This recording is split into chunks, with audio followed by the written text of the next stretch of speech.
Hi everybody, my name is Sharon Sobotta. I'm the director of the Women's Resource Center and the overseer of the V-Day process. This is my 13th production, and I am leaving you a video message in the off chance that I might be giving birth during the actual performance this year. And I wanted to be able to welcome all of you. I wanted to tell you about this year's production. So after doing the vagina monologues for 12 years, this year our cast decided to move on to a new production called A Memory, a Monologue, a Rant, and a Prayer. There are many, many things that are exciting about this production, but particularly we have both men and women performing as well as people who don't necessarily have a gender identity or they identify in the trans spectrum.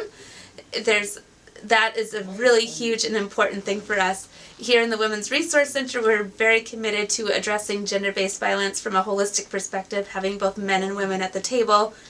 As I always say, most women are not victims, most men are not perpetrators, but 90% of violence against women is perpetrated by men, which just really affirms our commitment to addressing the issue holistically with both men and women together. And so it will be really exciting for you to witness our first time at St. Mary's doing this. I want to tell you about the cast.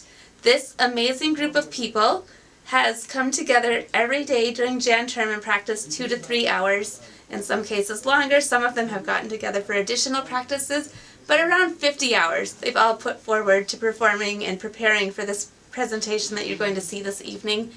And this is in addition to their coursework. They're getting nothing for this other than intrinsic rewards, and they're doing this because they're committed to ending violence against women.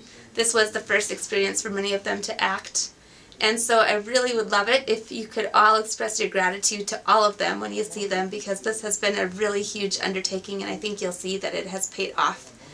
Finally, I want to tell you about something that happened over Jan term.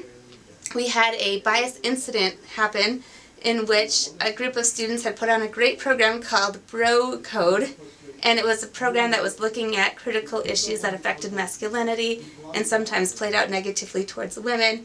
The posters were slashed and damaged and defaced, and this created a lot of dialogue in our community, and it also led to somebody submitting a bias incident report.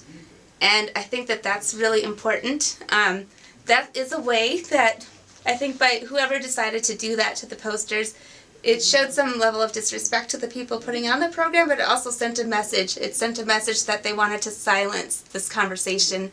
And we know that the way that we're going to make change is to have dialogue, have discourse. So I want to thank you all for being here, because I think this is a really strong way to show your commitment to the issue.